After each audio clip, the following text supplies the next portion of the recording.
حضرت عائشہ رضی اللہ تعالیٰ عنہا فرماتی ہیں کہ میں نے بعض نمازوں میں رسول صلی اللہ علیہ وآلہ وسلم کو یہ دعا کرتے ہوئے سنا، اللہم حاسبنی حسابا یسیرا، اے اللہ میرا حساب آسان فرما دیجئے۔ میں نے عرض کیا، اے اللہ کے نبی، آسان حساب کا کیا مطلب ہے؟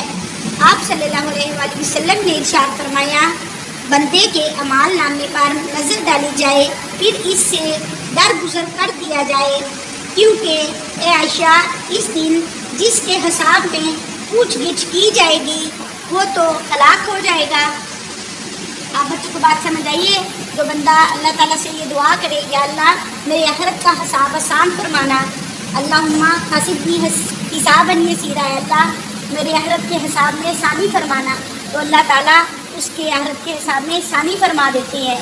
تو لہٰذا دیکھیں، میں نے اس دن بھی آپ کو حدیث میں بتایا تھا کہ ہم لوگ نہیں جانتے ہمارے پاؤں کے نیچے بھی کوئی مخلوقات حشر ہے، چونٹیاں کیڑے آ جائیں، اور اگر اللہ تعالیٰ ہماری وہیں سے پکڑ کر لے تو پھر ہمارے لیے تو آپ یہ سمجھ لینا پکڑ کا نظام آ گیا۔